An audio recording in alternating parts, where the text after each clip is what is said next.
Hello माझी YouTube family. मी ऋतुजा भावसार तुम्हा सगळ्यांचं परत एकदा मनापासून स्वागत करते माझ्या यूट्यूब चॅनलमध्ये. तर आजचा व्लॉग हा कुकिंग व्लॉग असणार आहे आणि मी तुम्हाला दाखवणार आहे की मी कशी मसाल्याची शेवग्याची भाजी बनवते. तर शेवग्याची शेंगी बऱ्याच लोकांची आवडती असते आणि ती खूप पौष्टिक असते.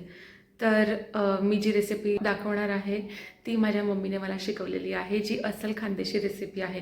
एकदम चमचमीत, झणझणीत, टेस्टी अशी मसाला शेवग्याची शेंग मी तुम्हाला आज बनवून दाखवणार. तर चला स्टार्ट करूया व्लॉगला. मसाला शेवग्याच्या शेंगाचं लागणारं साहित्य: 2 मीडियम साईजचे बटाटे, 5 ते 6 शेवग्याची शेंग, 2 मोठ्या आकाराचे कापलेले कांदे, 1 छोट्या आकाराचा कापलेला टोमॅटो, लसूण, अद्रक, चिरलेली कोथिंबीर, थोडा खोबऱ्याचा किस आणि जिरं. शेवग्याची शेंग घेताना ही मध्यम जाडीचीच घ्यावी. जास्त जाड असल्यास ती निब्बर लागते आणि बारीक असल्यास तिची टेस्ट येत नाही. म्हणून मी 5 ते 6 मध्यम जाडीच्या शेवग्याच्या शेंग घेतलेल्या आहेत. शेंगांच्या अशाच पद्धतीने साल काढून घ्यावेत. आपल्याला संपूर्ण साल नाही काढायचे बरं का, नाहीतर तिचा उकळताना सगळा गाळ होतो आणि जर तुम्ही त्याचे साल नाही काढलेत तर त्या मसाल्यामध्ये एकजीव नाही होत आणि त्याची चव नाही येत. म्हणून असे थोडे थोडे साल काढून घ्यावेत आणि एका शेंगेची जवळपास 3 कापा करून घ्याव्यात. जवळपास 2 ते 2.5 इंचच्या ह्या कापा होतात.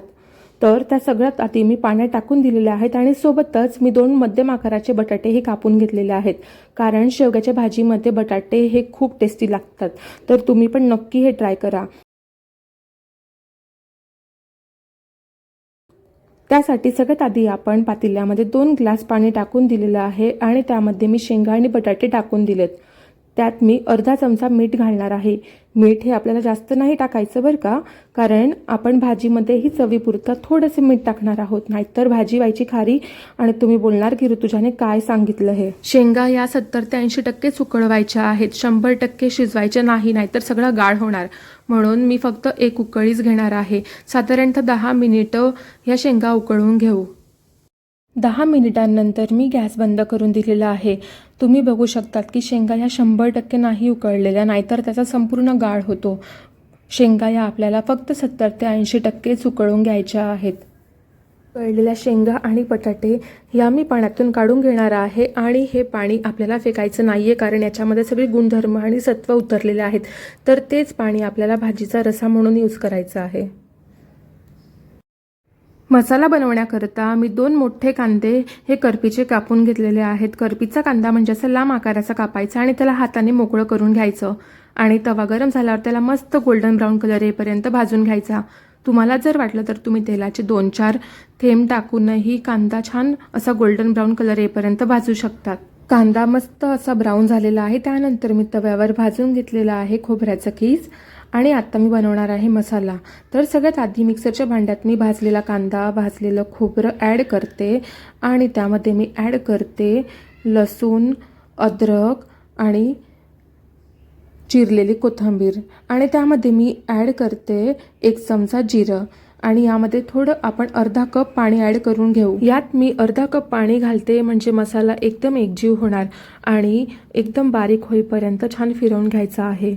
आता मसाला हा रेडी झालेला आहे. भाजी बनवण्याकरता मी कढई गरम व्हायला ठेवून दिलेली आहे आणि त्यामध्ये 1 मोठा चमचा भरून तेल टाकलेलं आहे. आता मी त्यामध्ये मसाला टाकलेला आहे आणि त्याला तेलामध्ये परतवून घेणार आहे. 3 ते 4 मिनिटं मसाला असा मस्त परतवून घ्यायचा, म्हणजे तो कच्चा नाही राहणार. आता मी ॲड केलेला आहे 1 चमचा हळद आणि 1 चमचा लाल तिखट आणि 1 चमचा काळा मसाला. तिखट हे तुम्ही तुमच्या टेस्टप्रमाणे ॲड करायचं आहे. तर आता याला आपण तेलामध्ये छान 2 ते 3 मिनिटं असं परतवून घ्यायचं आणि आता यात मी ॲड करणार आहे 1 छोटा कापलेला टोमॅटो. तर याला पण तेलामध्ये मस्त 2-1 मिनिटं शिजवून घ्यायचं आणि आता मी ॲड करणार आहे उकळवलेले बटाटे आणि शेवग्याची शेंग. शेवग्याची शेंग आणि बटाटे हे हलक्या हाताने मसाल्यामध्ये मिक्स करून घ्यायचे आणि यामध्ये आपण पाणी ॲड करणार आहोत. तर ज्या पाण्यामध्ये आपण शेंगा उकळवल्यात तेच पाणी आपल्याला ॲड करायचे. पाणी हे तुम्ही तुमच्या पद्धतीने ॲड करू शकतात, म्हणजे जर तुम्हाला घट्ट हवी असेल तर कमी पाणी ॲड करा. जर तुम्हाला भाजी ही रस्सा म्हणून खायची असेल भातासोबत भाकरीसोबत तर तुम्ही थोडं जास्त पाणी टाकू शकतात.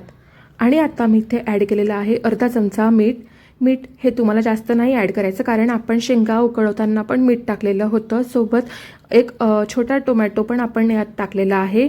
तर आता तुम्ही मीठ थोडं कमीच टाकायचं, नाहीतर भाजी खारी होणार. साधारणतः 10 मिनिटं भाजी ही शिजू द्यावी, म्हणजे शेंगा पण व्यवस्थित शिजतील आणि रस्सा हा एकजीव होईल. जास्त घट्टही नाही करायचा आणि जास्त पातळही नाही असू द्यायची, अशी एकजीव व्हायला हवी भाजी. तुम्ही बघू शकतात की रस्सा किती छान दिसतोय, एकदम एकजीव झालेला आहे आणि भाजीला तरंग पण खूप छान आलेला आहे. आणि तुम्ही हेही बघू शकतात की शेंगांचा जास्त गाळही झालेला नाही आहे. बघू शकतात की भाजी एकदम रेडी आहे. कलर खूप छान आलेला आहे आणि खूप टेस्टीही झालेली आहे भाजी. या भाजीसोबत भात, बाजरीची भाकरी, कांदा आणि उडदाचा पापड खूप टेस्टी लागतो. तर तुम्हीही अशा पद्धतीने खानदेशी जेवणाचा आनंद घेऊ शकतात.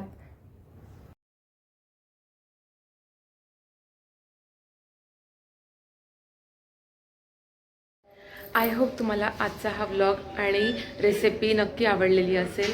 तर प्लीज आजच्या या व्लॉगमध्ये लाईक, कमेंट अँड शेअर करायला विसरू नका. नोटिफिकेशन बेल आयकॉनला हिट करा, म्हणजे मी व्लॉग अपलोड केला की तुम्हाला लगेच नोटिफिकेशन हात जाणार. आणि जर तुम्ही सबस्क्राईब केलेलं नसेल तर कृपया करून सगळ्यांनी सबस्क्राईब करा. आपल्या मित्रपरिवाराला पण सांगा की मला सपोर्ट करा, म्हणजे माझं चॅनल ग्रो होणार. आणि आता भेटूया नेक्स्ट व्लॉगमध्ये. तोपर्यंत स्वतःची काळजी घ्या, आनंदी राहा आणि सेफ राहा. हर हर महादेव मित्रांनो.